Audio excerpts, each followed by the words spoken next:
It cannot but seem a paradox to say that the 13th was the greatest of centuries.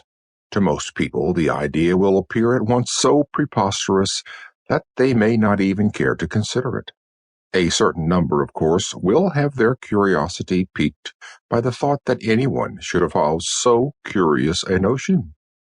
Either of these attitudes of mind will yield at once to a more properly receptive mood if it is recalled that the 13th is the century of the Gothic cathedrals, of the foundation of the university, of the signing of Magna Carta, and of the origin of representative government with something like constitutional guarantees throughout the west of Europe. The cathedrals represent a development in the arts that has probably never been equaled either before or since. The university was a definite creation of these generations that has lived and maintained its usefulness practically in the same form in which it was then cast for the 7 centuries ever since.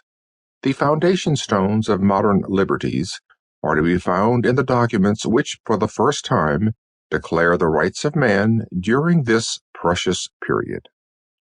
A little consideration of the men who, at this period, lived lives of undying influence on mankind will still further attract the attention of those who have not usually grouped these great characters together.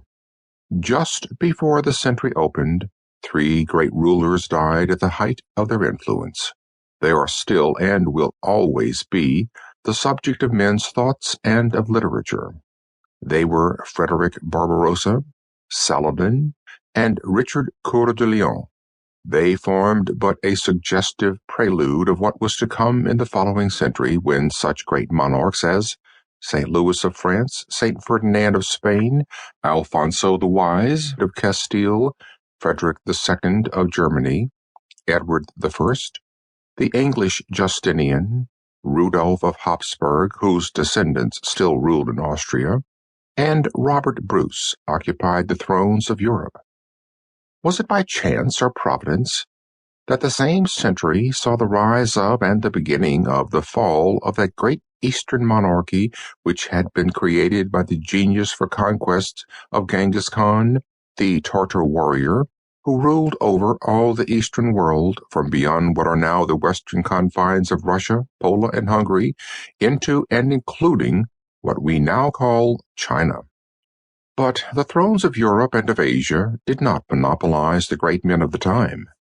The 13th century claims such wonderful churchmen as St. Francis and St. Dominic, while it has only the influence of St. Hugh of Lincoln, who died just as it began.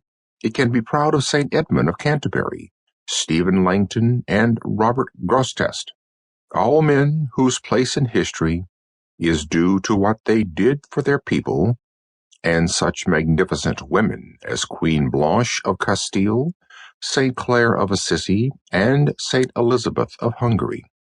The century opened with one of the greatest of the popes on the throne, Innocent III, and it closed with the most misunderstood of popes, who is, in spite of this, one of the worthiest successors of Peter, Boniface VIII.